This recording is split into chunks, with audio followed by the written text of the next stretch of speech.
தென்கட்சி கோ சுவாமிநாதன் ஐயா அவர்கள் புகழ்பெற்ற பேச்சாளர் மட்டும் கிடையாது, எழுத்தாளரும் கூட. இன்றொரு தகவல் அப்படிங்கிற நிகழ்ச்சி மூலமா வானொலி நேயர்களிடையே பிரபலமா விளங்கினாரு. அதுபோல தொலைக்காட்சியிலையும் இந்த நாள் இனிய நாள் அப்படிங்கிற நிகழ்ச்சியும் நடத்தி வந்தாரு. அவர் அந்த கதைகளை தொகுத்து கூறுற விதமும் வித்தியாசமானது. அது மட்டும் இல்லாம அந்த கதைகளோட இறுதியில ஏதாவது ஒரு நகைச்சுவையான கருத்துக்களை பதிவிடுறது மேலும் சிறப்பு வாய்ந்தது. இந்த பதிவுல ஐயா தென்கட்சி கோ சுவாமிநாதன் அவர்கள் கூறிய கதைகளை தான் ஒரு தொகுப்பா பார்க்க போறோம். ஆண்டவன் அடிக்கடி என்னைய சோதிச்சுட்டே இருக்கான் சார். இது பலருடைய கவலை. இப்படி கவலைப்படுறவங்களுக்கு ஆறுதலா ஒரு கதை கிடைச்சிருக்கு. ஸ்ரீ பகவத் கிருபா எனும் ஹிந்தி நூலில் உள்ள கதை. அதை உங்க காதலையும் போட்டு வைக்கலான்னு ஒரு ஆசை. ஒரு காலத்துல ஒரு பெரியவர் இருந்தாராம். ஆண்டவன் அவருக்கு அடிக்கடி தரிசனம் கொடுக்கறது வழக்கமா இருந்திருக்கு. சும்மா வந்து தரிசனம் கொடுக்கறது மட்டும் இல்ல, கொஞ்ச நேரம் உட்காந்து அவர் கூட பேசிட்டு இருந்துட்டு போவாராம். ஒரு நாள் இவரை தேடிட்டு ஒரு ஏழை பக்தர் வந்து சேர்ந்தாராம். வாழ்க்கையில ரொம்ப கஷ்டப்பட்டிருக்கவர். இவர் வந்து அந்த பெரியவரை பார்த்தாரு.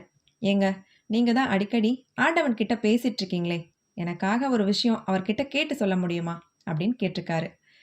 சொல்லுங்க, என்ன கேட்கணும் அப்படின்னு சொல்லியிருக்காரு. அவர் ஏன் எனக்கு பார்த்து பார்த்து கஷ்டத்தை மேலே மேலே கொடுத்துட்டே இருக்காரு அப்படின்னு மட்டும் கேட்டு சொல்லுங்க.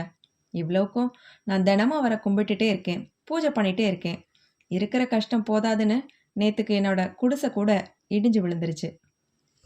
இப்போ தங்குறதுக்கு கூட இடம் இல்லாமல் தவிக்கிறேன். நான் என்ன தப்பு பண்ணேன்னு ஆண்டவன் கிட்ட கொஞ்சம் கேட்டு சொல்லுங்களேன் அப்படிங்கிறாரு. சரி, கடவுள் வரட்டும், கேட்டு சொல்றேன்னாரு பெரியவர். கொஞ்ச நாள் கழிச்சு ஒரு நாள் பகவான் வந்தார். அந்த பெரியவரை பார்க்குறாரு. உடனே அவர் அந்த ஏழை பக்தர் சொன்ன விஷயத்தை பற்றி ஆண்டவன் கிட்ட கேட்குறாரு. இதுக்கு நான் பதில் சொல்கிறேன், ஆனால் அதுக்கு முன்னாடி நீ எனக்கு ஒரு உதவி செய்யணும் அப்படிங்கிறாரு கடவுள். என்ன செய்யணும் அப்படின்னு பெரியவர் கேட்குறாரு. உடனே கடவுள், ஒரு செங்கல் வேணும், அதை போய் எடுத்துட்டு வாங்க அப்படின்னு பெரியவர்கிட்ட சொல்கிறாரு. உடனே அந்த பெரியவரும் புறப்பட்டு பக்கத்து டவுனுக்கு போனார். அங்கே பார்த்தா எல்லாம் பெரிய பெரிய கட்டடமாக இருக்குது. அதுலேருந்து செங்கலை எடுக்க இந்த பெரியவருக்கு மனசு வரல. இவர் இப்படி பார்த்துட்டே நடந்து போயிட்டு இருக்கும்போது ஒரு பாதி இடிஞ்சு போன வீடு ஒன்று, மீதியும் எப்போ இடிஞ்சு விழலான்னு காத்துட்ருக்கிற ஒரு வீடு. இவர் போய் அதுலேருந்து ஒரு செங்கலை பிடிச்சு இழுத்திருக்காரு. இவர் இழுத்த வேகத்தில் மீதி கட்டடமும் பொல பொலன்னு கொட்டிருச்சு. ஆனால் அவர் அதை பற்றி கவலைப்படாமல் அந்த செங்கலை எடுத்துக்கிட்டு கடவுள்கிட்ட வராரு. அந்த கல்லையும் கடவுள்கிட்ட கொடுக்குறாரு. உடனே கடவுள், இந்த கல்லை எங்கேருந்து எடுத்துகிட்டு வந்த அப்படிங்கிற கேள்வியை கேட்குறாரு. இவரும் விவரத்தை சொல்லியிருக்காரு.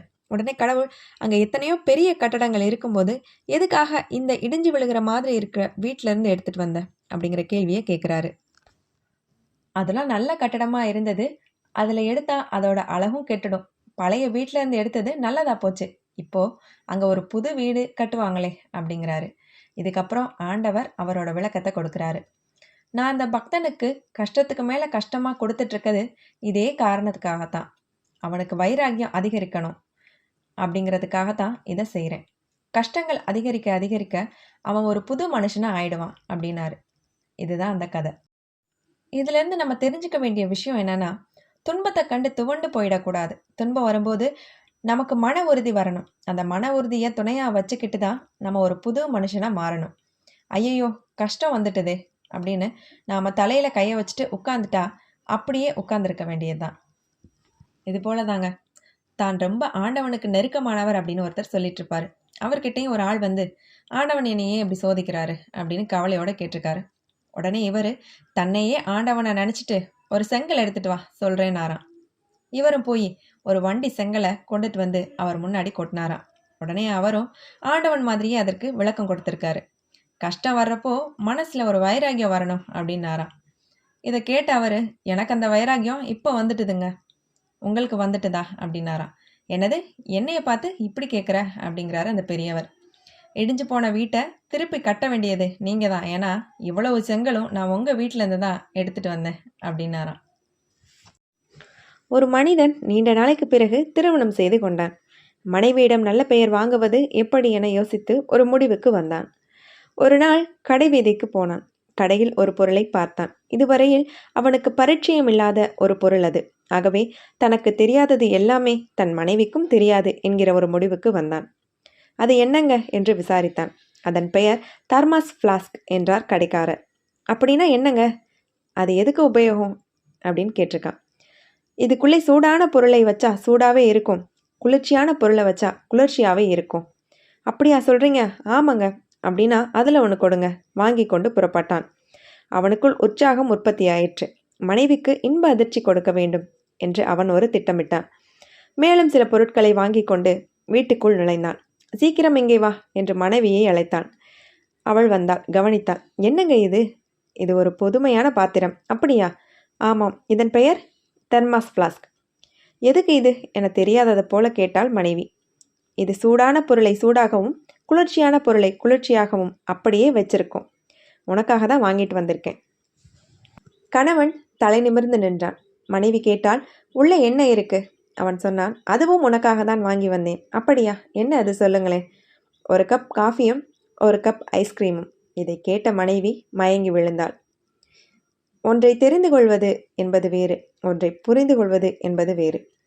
விஞ்ஞானத்துக்கும் மெய்ஞானத்துக்கும் என்ன வேறுபாடு என்று பெர்னாட்ஷாவிடம் கேட்டார்கள். அவர் சொன்ன பதில், விஞ்ஞானம் இருக்கிறதே, புதிதாக 10 பிரச்சனைகளை உருவாக்காமல் எந்த ஒரு பிரச்சனைக்கும் அது தீர்வு கண்டதில்லை. அறிவால் ஏற்படுகிற வெளிச்சம் விஞ்ஞானம், ஆன்மாவால் ஏற்படுகிற வெளிச்சம்தான் மெய்ஞானம். என்ன இப்படி சோர்ந்து போய் நடந்து வந்துட்டுருக்க? நடக்கவே முடியலை, அவ்வளவு சோர்வு. உடம்புல ஏதோ கோளாறு. டாக்டர் கிட்ட போகணும்னு நினைக்கிறேன். அதுக்கு முன்னாடி கடற்கரை பக்கமாக போகலாம் வா. அங்கே எதுக்கு? அங்கே ஒருத்தர் சுறுசுறுப்பு டானிக் விற்கிறாரு. தினமும் காலையில் ஒரு ஸ்பூன் சாப்பிட்டா போதும். நாள் பூரா ரொம்ப உற்சாகமாக இருக்கலாம். சுறுசுறுப்பு தானாக வந்துடும். அப்படியா சொல்கிற? ஆமாம், நான் கூட வாங்கி சாப்பிட்டு பார்த்தேன். நல்ல பலன் இருக்குது. நிறைய பேர் தினமும் வந்து வாங்கிட்டு போகிறாங்க. அப்படின்னா சரி, வா போகலாம். இருவரும் கடற்கரையை நோக்கி நடந்தார்கள். அங்கே அவன் அந்த மருந்தை விற்று கொண்டிருந்தான். அது அமோகமாக விற்பனையாகி கொண்டிருந்தது. இவனும் போய் ஒரு பாட்டில் மருந்து வாங்கி கொண்டான். அதன் பிறகு அந்த மருந்தை தொடர்ந்து சாப்பிட ஆரம்பித்தான். என்ன ஆச்சரியம்! சோர்வாக இருந்த உடம்புக்குள் சுறுசுறுப்பு தெரிய ஆரம்பித்தது. உற்சாகமாக நடக்க ஆரம்பித்தான். நண்பனை தேடி போய் நன்றி கூறினான், ஒரு நல்ல மருந்தை அறிமுகம் செய்து வைத்ததற்காக. கொஞ்ச காலம் கழிந்தது. கைவசம் இருந்த மருந்து தீர்ந்து போனது. மறுபடியும் வாங்க வேண்டும். கடற்கரைக்கு போனான். ஆனால் அங்கேயோ அந்த மருந்து விற்பவரை காணவில்லை. என்ன ஆயிருக்கும் என்று யோசித்தார்கள். பல ஊர்களில் தேடி பார்த்தார்கள், பலனில்லை. 2 ஆண்டுகள் கழித்து ஒரு நாள் இவர்கள் கடற்கரைக்கு போன போது அங்கே அவன் இருந்தான். இப்போது அவன் மருந்து விற்பனை செய்யவில்லை, மாறாக பலூன் விற்பனை செய்து கொண்டிருந்தான். என்ன ஆச்சு உனக்கு? எங்கேயெல்லாம் உன்னை தேடுறது? அந்த சுறுசுறுப்பு டானிக் இன்னும் கொஞ்சம் வேணுமே. அது சரி, இவ்வளவு நாள் எங்கே இருந்த? நான் ஜெயிலில் இருந்தேன். ஜெயிலா? என்ன ஆச்சு? போலி மருந்து விற்பனை பண்ணினதுக்காக 2 வருடம் சிறை தண்டனை. போலி மருந்தா? என்ன சொல்ற? ஆமாங்க, நான் உங்ககிட்ட விற்பனை பண்ணினது உண்மையிலேயே சுறுசுறுப்பு டானிக் கிடையாது. அப்படி சொல்லாத. அதை சாப்பிட்டதும் எங்கள் உடம்புக்குள்ள சுறுசுறுப்பு தானாக வந்ததே. இருக்கலாம், அதுக்கு காரணம் அந்த மருந்து இல்லை, உங்களோட நம்பிக்கை. என்னப்பா சொல்கிற? நான் உங்ககிட்ட விற்றது வெறும் தண்ணி தான். உப்பு, மிளகு, சீரகம், வெந்தயம் இதையெல்லாம் பொடி செஞ்சு அதில் கலந்துருந்தேன், அவ்வளவுதான். இதை சாப்பிட்டதும் சுறுசுறுப்பு வந்துட்டதா நீங்கள் நினச்சிக்கிட்டீங்க. உங்கள் நினப்பு தான் உங்களுக்கு உந்து சக்தி. இப்படி சொல்லிட்டு அந்த மனிதன் பலூன் விற்க போயிட்டான். இவர்கள் யோசிக்க ஆரம்பித்தார்கள். ஒரு சிக்கலான கேள்விக்கு விடையும் கிடைத்தது. நமக்கு முக்கியம் கடவுளா அல்லது கடவுள் மீது உள்ள நம்பிக்கையா என்ற கேள்விக்கு கடவுளை விடவும் மேலானது கடவுள் நம்பிக்கை என்ற பதில் கிடைத்தது. ஒரு ஊரில் ஒரு முனிவர் இருந்தார். ஒரு நாள் அவரை பார்க்க 4 பேர் வந்திருந்தாங்க. முனிவர்கிட்ட அந்த 4 பேரும், சாமி, உலகத்தை புரிஞ்சுக்கவே முடியல, அதுக்கு என்ன வழின்னு கேட்டாங்க. அதுக்கு அந்த முனிவர், தெரியலையேப்பா அப்படின்னு ஒத்த வரியில் பதில் சொல்லிட்டாரு. ஆனாலும் வந்தவங்க விடாம, என்ன சாமி, நீங்கள் எவ்வளோ பெரிய முனிவர், இதை கூட தெரியலன்னு சொல்கிறீங்களே அப்படின்னு கேட்டாங்க. அதுக்கு முனிவர், சரி, இப்போ நான் உங்களை ஒரு புஷ்பக விமானத்தில் அழைச்சிட்டு போகிறேன். போகிற வழியில் ஒரு காட்சியை உங்களுக்கு காட்டுறேன். அதை பற்றி உங்களோட கருத்து என்னன்னு நீங்கள் சொல்லணும். கருத்து தப்பாக இருந்துச்சு அப்படின்னா இந்த விமானம் உங்களை கீழே தள்ளிவிடும் அப்படின்னு சொல்கிறாரு. சரின்னு அந்த 4 பேரும் முனிவரோட சேர்ந்து புஷ்பக விமானத்தில் ஏறினாங்க. கொஞ்ச தூரம் போன பிறகு ஒரு இடத்துல ஒரு புலி குட்டி போட்டுட்டு இருந்துச்சு. குட்டி போட்ட பிறகு தனக்கும் தன் குட்டிகளுக்கும் பசிக்கும் அப்படிங்கிறதுனால அந்த பக்கமாக அதோட இறைய தேட ஆரம்பிச்சது. இந்த பக்கமும் ஒரு மான், அதுவும் குட்டி போட்டுட்டு பசிக்கு தண்ணி குடிக்கிறதுக்காக அதுவும் அதே பக்கமாக வந்துச்சு. மானை பார்த்த அந்த புலி சட்டுன்னு அதை வேட்டையாடிடுச்சு. அதை கொன்று தானும் சாப்பிட்டு தன்னோட குட்டிகளுக்கும் கொடுத்தது. அதை சாப்பிட்ட அந்த புலிக்குட்டிங்க ரொம்ப சந்தோஷமாக இருந்துச்சு. இந்த பக்கமும் தன்னோட அம்மாவை பறி கொடுத்த மான் குட்டிங்க ரொம்ப வருத்தமாக இருந்துச்சு. இந்த காட்சியை அவங்க கிட்ட காட்டின முனிவர் இதை பற்றி உங்களோட கருத்து என்ன அப்படின்னு கேட்குறாரு. அதுக்கு அந்த 4 பேரில் ஒருத்தர், இது ரொம்ப தப்பு, மான்குட்டிகளுக்கு இப்போது தாய் இல்லாமல் போச்சேன்னு சொன்னார். உடனே அவரை அந்த விமானம் தள்ளி விட்டுருச்சு. அடுத்த ஆளை பார்த்து முனிவர் கேட்டார், ஏன்பா உன் கருத்து என்னன்னு. ஏற்கனவே ஒருத்தன் கீழே விழுந்ததை பார்த்த அந்த ஆள், இல்லை இது சரிதான், ஏன்னா புலிகளுக்கும் இரையாகத்தானே மான்கள் இருக்குது அப்படின்னு சொன்னார். இதையும் கேட்ட அந்த விமானம் அவரையும் கீழே தள்ளி விட்டுச்சு. இதையெல்லாம் பார்த்துட்டே இருந்த அடுத்த ஆள் ரொம்ப உஷாராக சொன்னார், இது தப்பும் இல்லை சரியும் இல்லை அப்படின்னு. உடனே அவரையும் அந்த விமானம் கீழே தள்ளி விட்டுருச்சு. கடைசியாக விமானத்தில் இருந்தவரை பார்த்து கேட்ட முனிவர், ஏப்பா உன்னோட கருத்து என்ன அப்படின்னு கேட்குறாரு. அதுக்கு அவர், தெரியலையே சாமி அப்படின்னு சொல்கிறாரு. இந்த முறை அவரை அந்த விமானம் கீழே தள்ளிவிடலை. 2 பேரையும் சுமந்தபடியே பயணம் செய்ய ஆரம்பிக்குது. இந்த கதையில் வர நீதி என்னன்னா, நம்ம வாழ்க்கைக்கு எது தேவையோ அதை மட்டும் நாம் புரிஞ்சுக்கிட்டா போதும். தேவையில்லாத விஷயங்களை தெரிஞ்சுக்க முயற்சி செய்கிறது அனாவசியம். அதுபோல் தனக்கு அறிவில்லாத விஷயங்கள் குறித்து நாம் எந்த கருத்தும் தெரிஞ்ச மாதிரி பேசுகிறதும் தப்பு தான். தெரியாத விஷயங்களை தெரியாது அப்படின்னு ஒத்துக்கிறது தான் மிக சரி.